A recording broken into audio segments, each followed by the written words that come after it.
Hi అండి. Hello. నేను మీ సుధారెడ్డి. నేను ఈరోజు మీకు ఒక అన్బాక్సింగ్ వీడియో చూయించబోతున్నానండి. నేను రోటీ కోసం, ఆమ్లెట్ కోసం అని చెప్పి స్పెషల్‌గా ఒక తవా అయితే బుక్ చేశానండి అమెజాన్‌లో. అది ఇప్పుడు ఎలా వచ్చిందో మనం చూద్దామండి. చూడండి, నేను ఇప్పుడైతే దీన్ని బయటకి తీశాను.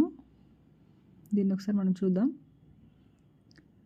చూడండి, ఈ తవా అయితే చాలా అంటే చాలా బరువుందండి. ఈ పెనం అయితే నాకైతే చాలా బాగా నచ్చింది. క్వాలిటీ కూడా ప్రీమియం క్వాలిటీ ఉందండి. సో, నేనైతే దీనిపైన చపాతీ కానీ, రోటీ కానీ, ఆమ్లెట్ కానీ ఏదైనా వీడియో చేసి మీకు పోస్ట్ చేస్తానండి. ఈ వీడియో గనుక నచ్చినట్లయితే లైక్ చేయండి, షేర్ చేయండి, సబ్స్క్రైబ్ చేయండి. దీంతో పాటు ఒక బుక్లెట్ కూడా వచ్చిందండి. దీంట్లో మనం ఈ తవాని ఎలా యూజ్ చేయాలి, దీన్ని ఎలా మెయింటైన్ చేస్తే ఎక్కువ లైఫ్ టైమ్ వస్తుందని మొత్తం ఉంటుందండి. దాంట్లో ఏమేమి చేసుకోవచ్చు అనేది కూడా ఉంటుంది. సో, మీరు ఆ బుక్లెట్ ఫాలో అయితే దీని లైఫ్ టైమ్‌ని ఇంకా పెంచిన వాళ్ళు అవుతారు. నేనైతే ఇది హాకిన్స్ కంపెనీలో తీసుకున్నానండి. నాకైతే చాలా బాగా నచ్చింది. వెయిట్